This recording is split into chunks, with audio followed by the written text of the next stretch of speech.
अस्सलाम वालेकुम जी, मैं हूं अदिल। आज आप देख रहे हैं मेरा यूट्यूब चैनल। सबसे पहले तो दरख्वास्त वही है कि सब्सक्राइब ज़रूर कीजिए और अपने फीडबैक से ज़रूर आगाह कीजिएगा। अच्छा जी, तफसीली गुफ्तगू मैंने करनी है। मुल्क में शादी हो रही है, सब लोग शादी शादी कर रहे हैं। जुनैद सफदर साहब की दूसरी शादी है। पहली शादी से भी ज़्यादा उनका रोला पड़ा हुआ है। कोई लोग कह रहे हैं उन्होंने पहली शादी वाली शेरवानी पहनी हुई है।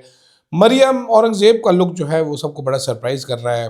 उसके अलावा सारी पंजाब हुकूमत वहाँ पर लुड्डी डालने के लिए तैयार पहुँची। लेकिन मेरी गुफ्तगू का मौजू किसी और चीज़ पे आप कर सकते हैं। शादी आप ज़रूर करें जी, इससे भी अच्छी शादी करें, धूमधाम से करें। लेकिन चंद चीज़ें हैं जो आपको बताऊंगा, एंड में जाके वीलॉग के बताऊंगा। खैर, उस पर बात करेंगे। साथ साथ बंदूक के ज़ोर पे मईशत नहीं चल सकती, ये समझ भाई लोगों को नहीं आ रहा, अपने इसहाक डार साहब को, शहबाज शरीफ साहब को, कि मईशत तो बंदूक के ज़ोर पे तो चलेगी नहीं, फिगर फजिंग से भी नहीं चलेगी मईशत। मईशत के लिए तो माहौल उसको चाहिए। मईशत तो हमारी माहौल मांगती है, माहौल तो आप दे नहीं पा रहे। इसके ऊपर भी बात करेंगे ज़रा थोड़ी सी। अच्छा, और साथ साथ जनाब तहरीक इंसाफ के वकला किधर गायब हैं उसके ऊपर बात करेंगे। और पावर शो जो है तहरीक इंसाफ का आज का शुरू बल्कि यहाँ से ही करते हैं। हरिपुर हज़ारा या एबटाबाद, हज़ारे का एरिया जो KPK में है, किसी ज़माने में ये तहरीक इंसाफ कह रहे हैं नून लीग का गढ़ हुआ करता था। कैप्टन सफदर साहब खुद एबटाबाद के हैं, तो ये मानसेरा, एबटाबाद, हरिपुर, सराय साले, आगे चले ये सारे का सारा, सरदार मेहताब खान अब्बासी साहब यहाँ से, बोर, इनके लोग, बड़े तगड़ी प्रेजेंस होती थी। नवाज शरीफ साहब खुद यहाँ से इलेक्शन जीते हुए हैं। एक ज़माना था कि इन्होंने एबटाबाद में इतने फंड लगाए थे, पंजाब में जिसके भी फंड होते थे वो सरेंडर करता था, वो कैप्टन सफदर के पास जाते थे, वो मानसेरा, एबटाबाद वगैरह में लगाए जाते थे। आज तहरीक साहब ने वहाँ पर जो पावर शो किया है, ज़रा देखने से ताल्लुक़ रखता है, आप देखिएगा ज़रा। इसको आप KPK का एरिया ज़रूर कह सकते हैं, लेकिन ये पंजाब भी समझ लीजिए आप, जो ख़ास तौर पे हरिपुर है, बॉर्डरिंग पंजाब है, या बॉर्डरिंग इस्लामाबाद कह लीजिए इसको आप। जिस तरीके से लोग वहाँ पर निकले हुए थे, और एक जो सबसे मज़ेदार चीज़ थी वो थी उमर अयूब का सड़क पे प्रेजेंट होना। उमर अयूब साहब खुद पहुँचे हुए थे, वेलकमिंग पार्टी में सबसे आगे थे। मैंने उनकी वीडियो देखी, लोग उन पे फूल फेंकना चाह रहे थे, वो कह रहे थे मेरे पे नहीं फेंकने, जो मेहमान आ रहे हैं उनका इस्तकबाल करो। सुहेल अफरीदी साहब की स्ट्रीट मूवमेंट बड़े ज़ोर शोर से, बड़ी तगड़ी जा रही है। एबटाबाद में जिस तरीके से लोग निकले हुए थे, हैरान कुन मनाजिर थे मेरे लिए। बहुत ज़्यादा लोग निकले हुए थे, पूरे का पूरा एबटाबाद ही लगता है निकल के आया हुआ था। एक तरफ जहाँ पर पंजाब हुकूमत बड़ी शादी करने में मसरूफ़ थी, वहाँ पर सुहेल अफरीदी साहब, क्या वैसे कमाल एनर्जी है सुहेल अफरीदी की। एक दिन कराची होता है, अगले दिन तीरा जा रहा है, उससे अगले दिन वो कर रहा है, उससे पहले कराची का टूर करके, उससे पहले लाहौर ख्वारी काट के आ रहा है। कमाल एनर्जी के साथ काम करें। अगर तहरीक इंसाफ के 25-30 बंदे इसी एनर्जी के साथ मुख्तलिफ जगहों पे लग जाए तो मैं कहता हूँ काफ़ी गेम बन जाएगी। बेशक CM के पास प्रोटोकॉल होता है, बड़ी गाड़ी होती है, लेकिन फिर भी इतनी ख्वारी करना आसान काम नहीं होता। तो इसका क्रेडिट देता हूँ तहरीक इंसाफ के लोगों को भी क्रेडिट। ज़रा सी एक्टिविटी का मौका मिले, अवाम फटेपन के रख देती है, और यही चीज़ जो है ताकतवरों को समझ नहीं आ रही। इसीलिए शायद मुन्ना नाई भी आज वही खबर लेके आया जो मैंने आपको पहले बताई थी कि जेन जी को माइनस करने के लिए जनाब वोटर की एज। अब देखिए ना, मसला ये है, बड़े लोग कहते हैं जी आपके व्यूज़ कम आते हैं। मुझे नहीं समझ आती व्यूज़ को क्यों कम आते हैं। कई दफ़ा तो वीलॉग चलता ही नहीं है, वो घूमता रहता है। लेकिन ये खबर मैंने आपको कितना पहले बताई थी कि वोटर एज चेंज करनी है। आप ज़रा पीछे जाके चेक कीजिए, जो मुन्ना नाई ने कल बताई है कि जी सोच रहे हैं वोटर एज जो है वो 18 से 25 कर दी जाए, ताकि ज़रा मेच्योर दिमाग का बंदा हो। मेच्योर दिमाग के बंदे, मतलब अगर कोई मेच्योर दिमाग का बंदा होगा तो क्यों नून लीग को वोट देगा। चौधरी साहब, मसला ये है कि यहाँ पर फॉर्म 47 ही लेना पड़ना है, उसके अलावा चारा कोई नहीं है। आप उम्र 25 साल कर, मेरा ख्याल है 75 साल कर दे उम्र, 75 साल कर दे उम्र, तो वो ज़्यादा बेहतर रहेगा। या फिर आप ये कर दें कि जी सिर्फ फौज के लोग वोट डालेंगे, उनको कमांडर जिधर कहेगा वो उधर डाल देंगे, बाकी हालात नून लीग के जीतने वाले कोई नहीं है। अगर फ्री एंड फेयर इलेक्शन है तो बिल्कुल भी नहीं है, तसल्ली रखें आप। दूसरी तरफ इकॉनमी बड़ी पड़ी है, फिगर फजिंग की जा रही। जुबैर साहब ने ट्वीट किया, बड़ा मजेदार, उन्होंने कहा जी रिफंड दे नहीं रहे। ठीक है, रिफंड जो बनते हैं इंडस्ट्रियल्स के वो मिल नहीं रहे, वो मजबूर हैं बैंकों से पैसा उठाने के लिए। इस टाइम पे मौज सिर्फ पाकिस्तान में बैंक कर रहे हैं। ये रिफंड रोक के FBR अपनी टैक्स कलेक्शन हाई दिखा रहा है, यानी कि हर जगह पे, हर लेवल पे फिगर फजिंग की जा रही है। IMF को बेवकूफ़ बनाया जा रहा है, और कभी इम्कान है कि हम पकड़े भी जाएंगे। इसहाक डार साहब पहले पकड़े जा चुके हैं और जुर्माना भी करा चुके हैं, हो सकता है अब दोबारा भी ना पकड़े जाएं। तो इस पर मतिउल्लाह जान साहब की एक तहरीर है, मैं वो आपको पढ़ के सुनाना चाहता हूँ। 2 लोगों का मैं मतीउल्लाह जान साहब कहते हैं इस्टेब्लिशमेंट मुल्क की सियासत और हुकूमत पर मुकम्मल कंट्रोल रखती है, लेकिन मईशत एक ऐसी चीज़ है जिसको बंदूक की नोक से कंट्रोल नहीं किया जा सकता। जिस मुल्क में अदलिया आज़ाद ना हो, मीडिया आज़ाद ना हो, पाकिस्तानी तारीख के सबसे बड़े लीडर को नाहक जेल में रखा गया, अवाम के वोटों की बजाय फॉर्म 47 की हुकूमत लाई गई है, उस मुल्क में बाहर से सरमायाकारी को पागल कुत्ते काटा जो आएगा पाकिस्तान में सरमायाकारी करे। मईशत बेहतर बनाने के लिए इस्टेब्लिशमेंट को अपनी बैरकों में वापस जाना होगा, मुल्क में आज़ाद मुनसफाना इंतखाबात करवाने होंगे, अदलिया और मीडिया आज़ाद करने होंगे, वरना कभी भी बेहतरी नहीं आएगी। इस्टेब्लिशमेंट ने खुद अपने कारोबार हैं, अब तो इनके कारोबार भी मुतासिर हो रहे हैं इस बदतरीन मईशत में। काफ़ी जनाब सोचने वाली बात है, काफ़ी इस बात पे आप भी सोचिएगा, मुझे उम्मीद है इस्टेब्लिशमेंट भी सोचेगी।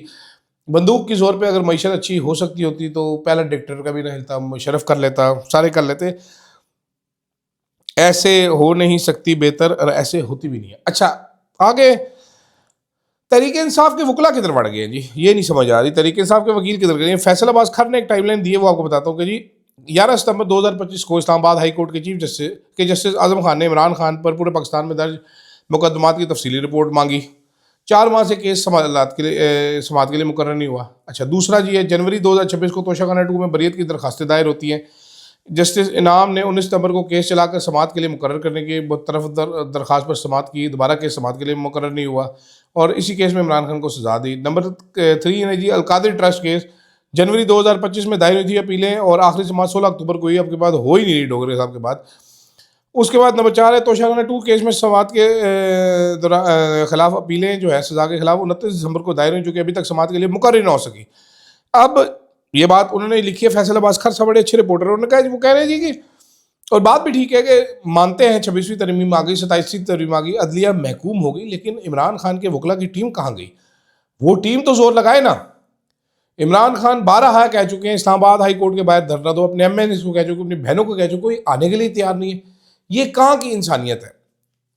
वकला की टीम को तो एक्टिवेट होना चाहिए ना, कि वकला की टीम इतनी लुगड़ फुगड़ है वो गायब हो जाती है। ये वैसे तहरीक इंसाफ के लोगों को, बल्कि ये सब सोशल मीडिया के लोगों को भी पूछने कि इमरान खान के वकील अगर किधर है, क्या कर रहे हैं? 2 गालियां पड़ेंगी तो फिर भागे भागे गए सोशल मीडिया में बुरा कहते हैं, लेकिन where the hell are they? This is a question that should be raised. अच्छा, आखिर में जनाबे वाला, जैसे कि आपको पता है अयाज सादिक साहब जो हैं बड़े प्यारे स्पीकर हैं, हमारे हवलदार स्पीकर उनको कहते हैं, वो जनाब गुस्सेनाक होके उन्होंने कहा जी फौज के खिलाफ कोई बात करेगा उसके खिलाफ मैं किसी को बात करने दूंगा, ये मेरा काम है। भारत हमारा दुश्मन मुल्क है, आपको पता है भारत ने हम पे पिछले साल हमला भी किया था और हमने बड़ा अच्छा अपना दिफा किया था। और अक्सर ये फितना तो हिंदुस्तान के बारे में बात की जाती है कि जी फितना तो हिंदुस्तान हमारे मुल्क में प्रॉक्सी वॉर कर रहा है बलूचिस्तान में, और ये भी कहा जाता है कि तहरीक इंसाफ के ट्विटर अकाउंट जो है वो इंडिया से चलते हैं, ये होता है वो होता है। अब हो रही है जुनैद सफदर साहब की दूजी शादी है जी, जुनैद सफदर साहब की दूजी हो रही है ब्याह।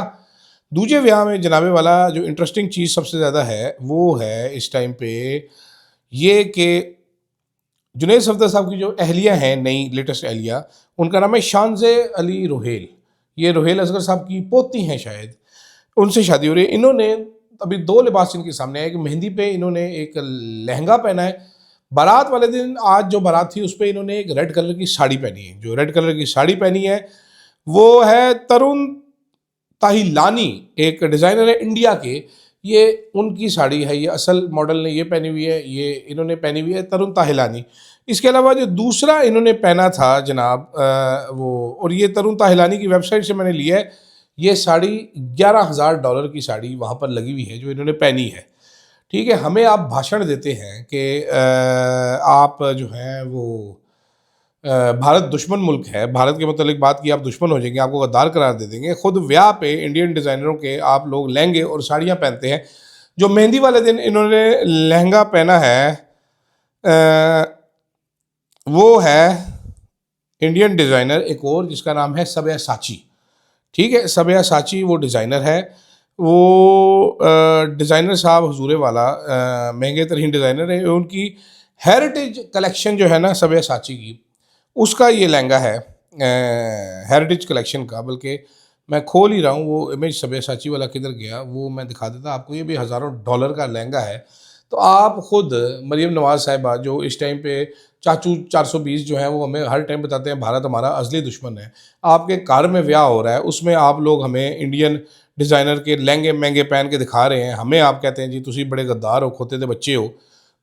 ठीक है, ये देख लीजिए जी, ये शानजे साहब है एक तरफ, और दूसरी तरफ ये जो नंगी पुंगी खातून है, ये सब साची की मॉडल है, सब साची का लहंगा इन्होंने पहन रखा है। हमें हर टाइम आप भाषण देते रहते हैं बड़े बड़े, हमें कहते हैं आप जी पेट काटना पड़ेगा हमें, हम पेट काट के वो करेंगे, ये करेंगे, वो करेंगे, हर चीज़ करेंगे। ये मैडम सीएम साहिबा जो हैं, इन्होंने नोमी अंसारी का लहंगा खुद पहना हुआ था। ये नोमी अंसारी साहब पाकिस्तानी डिज़ाइनर, चलो शुक्र है बारात वाले दिन इन्होंने आज वैलेंटिनो का $3100 का बैग, यानी 10 लाख का तकरीबन बैग लेके मैडम सीएम बैठी हुई थी। बाकी सारे आप पूरे पंजाब काबीना के वो नखरे टखरे देख लें। फिर उसके बाद शादी पे सोशल मीडिया इन्फ्लुएंसर्स भी बुलाए गए थे, जो एक्स्ट्रा वैगेंट शादी के ड्रामे हैं वो दिखा रहे हैं, किस तरीके से खाने लगे हुए हैं, और दर्जनों के हिसाब से डिशेस दी जा रही हैं। हमें बताते हैं कि आपने वन डिश पार्टी करनी है, गरीबों के लिए बड़ा अच्छा होता है, ख़ुद आपके लिए कोई कानून नहीं है, प्रोटोकॉल लगे हुए हैं, रूट लगे हुए हैं, ट्रैफिक बंद हुई हुई है, शरीफ फार्म्स में शादी हो रही है, गैर शरीफ लोग जो है उधर दाखिला मना है उनका। मुझे लेकिन बड़ा अजीब सा लगा कि एक तरफ हमें हर 24 घंटे भाषण देते हैं, इंडिया से इसकी डोरें हिलती है, इसकी डोरें इमरान खान की, पीटीआई की इंडिया से डोरें हिलते हैं, जो इनके मूड के ख़िलाफ़ बात करे वो भारत का एजेंट है। ख़ुद आप डिज़ाइनर पहनते हैं, सब्यासाची, ये मेरा फूफे का पुत्र नहीं है, ये इंडियन है। पिछली बार मरीम नवाज शरीफ ने भी सब्यासाची शायद पहना था। ये जुनैद सद्दू की जो पहली शादी थी उस पर जो दुल्हन ने पहना था वो भी सब्यासाची था। तरुण ताहिलानी वो डिज़ाइनर है, उसका आज साड़ी पहनी हुई थी, $11,000 उसकी वेबसाइट पे कीमत मैंने देखी, मुझे नहीं पता कितने की होगी, लेकिन सस्ती क्यों होगी, महंगी ही होनी चाहिए। तो जनाब वाला दरख्वास्त सिर्फ ये है, आप ब्याह करें, इससे ज़्यादा अच्छा करें, लोगों को सोने के बिस्किट खिलाएं आप, बल्कि मुझे भी बुला लेते, मैं भी खाता हूँ, मीठा बड़ा पसंद करता हूँ। वहाँ पर मैंने देखी केक पेस्ट्रियाँ बड़ी पड़ी थी, हम भी छिकते 8-10 पेस्ट्रियाँ। ये तो आपने जो बुलाया, अमीर लोग तो बीमार होते हैं, खा नहीं सकते, इनको शुगर होती है, हम तो छिक के रख देते, तब ये पेड़ देते जी। कबाब हम दर्जन भर कबाब खाते प्रोटीन के चक्कर में। तो मेहरबानी करें, हमें लेक्चर ना दिया करें, आपकी मेहरबानी है, ठीक है। सिर्फ आप मुहब्बत वतन बन के ऐसे। अयाज सादिक साहब, पता नहीं उसको शादी में बुलाया, मेरा नहीं ख्याल उसको शादी में भी बुलाया गया होगा रोयल असगर की वजह से, लेकिन मेहरबानी कर अपना लेक्चर चॉइस ना आज करें, ताड़ी मेहरबानी। मुझे दीजिएगा जनाब इजाज़त, अल्लाह।